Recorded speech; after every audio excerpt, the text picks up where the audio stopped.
தம்பி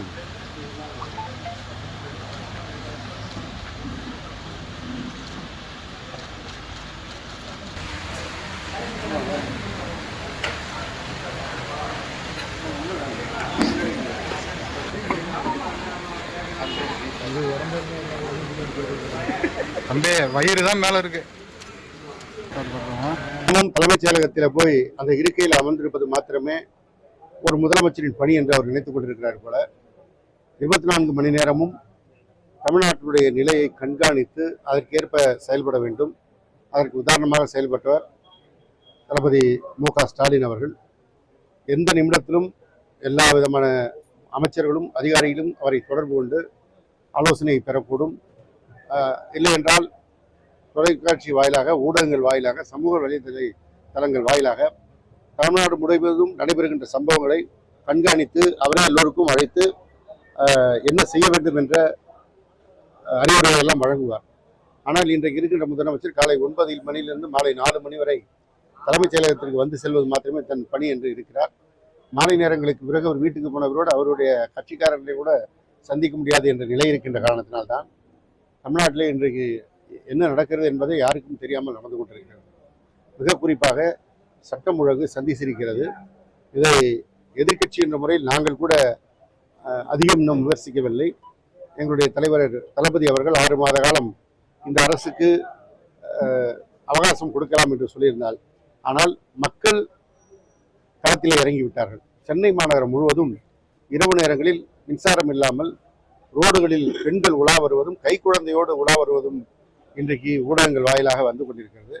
அதுவும் நேற்றையெல்லாம் தலவைக்காவிற்காக வாக்கு கேட்ட ஒரு பெண் தன்னுடைய கைக்குழந்தையோடு இருசக்கர வாகனத்தில் நாங்கள் போய் தான் அந்த குழந்தையை தூங்க வைக்க முடியுது, கரண்ட் இல்லாத அந்த கொடுமையாக இருக்குது அப்படின்னு சொல்லுகிற அளவிற்கு யாரையெல்லாம் பணத்தை வைத்து இன்ஃப்ளூயன்ஸ் செய்தார்களோ அவர்களே இந்த அரசுக்கு எதிராக மாறியிருக்கிறார்கள். எனவே எதிர்க்கட்சிகள் பேசுவதை விட இன்றைக்கு பொதுமக்களே வெகுண்டெழுந்து பேசுகிறார்கள். திருச்சி மாநகரத்திற்கு விஜய் வந்தபோது காவிரி ஆற்று பாலத்திலே போக்குவரத்தை துண்டித்து பேருந்து இயங்காத காரணத்தினால் கிட்டத்தட்ட 4 கிலோமீட்டர் பொதுமக்கள் நடந்து செல்கின்ற காட்சியை ஊடகங்கள் தான் வெளியிட்டன. இப்படி ஒட்டுமொத்தமாக பொதுமக்களே இன்றைக்கு களத்தில் இறங்கியிருக்கிறார்கள். ஆனால் அவர் இன்னும் அவகாசம் கேட்கிறார். அவகாசம் கேட்பது என்பது புதிய திட்டங்கள் அறிவித்ததை நிறைவேற்றுவதற்குதானே ஒழிய மக்களுடைய பிரச்சனைகளை தீர்ப்பதற்கல்ல. மக்கள் பிரச்சனைகளை ஆட்சி பொறுப்பேற்ற அடுத்த நிமிடமே கவனத்தில் கொண்டு செயல்பட வேண்டும். மிக குறிப்பாக சட்டம் ஒழுங்கு பிரச்சனை. இன்னைக்கு சட்டம் ஒழுங்குக்கு பங்கமாக இருக்கிறது தாவேக்காரங்க தான்.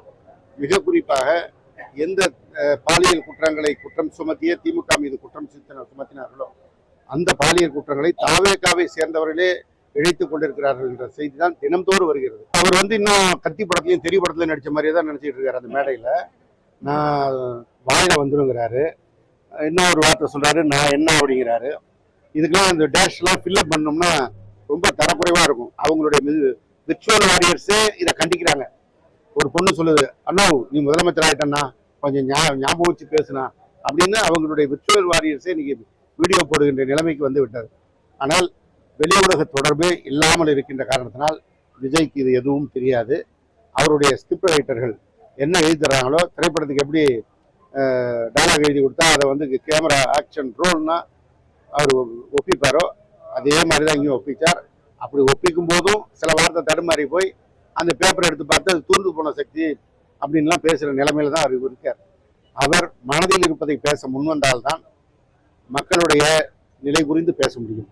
இது போல ஸ்கிரிப்ட் வச்சுட்டு பேசிட்டு இருந்தா எவனோ எழுதி கொடுத்ததை பேசிவிட்டு வீட்டில் போய் ஓய்வு தான் இருக்க முடியும். உதயசூரியன் சின்னத்தில்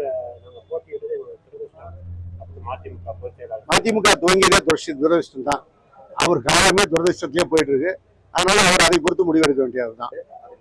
இந்த ஆட்சி அமைந்தவுடன் இப்படி ஒரு முடிவு வந்ததுன்னு எல்லாருமே ஒரு மன அழுத்தத்தில் இருந்தோம். இப்போ எங்களுக்கெல்லாம் ரிலீஃபே இந்த அமைச்சர்கள் தான். ஒவ்வொரு நாளும் ஒவ்வொரு விதமா நாங்கள் ரிலாக்ஸ் பண்றதுக்கான வாய்ப்பை கொடுக்குறாங்க. அதில் ஒவ்வொரு அமைச்சரும் சிறப்பாக செயல்பட்டு கொண்டிருக்காங்க. அதில் அவர் ஒரு விதத்தில் மார்க் வாங்கியிருக்காரு. இன்னும் அவருடைய பணிகளை நாம் பார்க்க வேண்டியது இருக்கு. அதனால நான் அவசரப்பட்டு விமர்சிக்க விரும்பலை.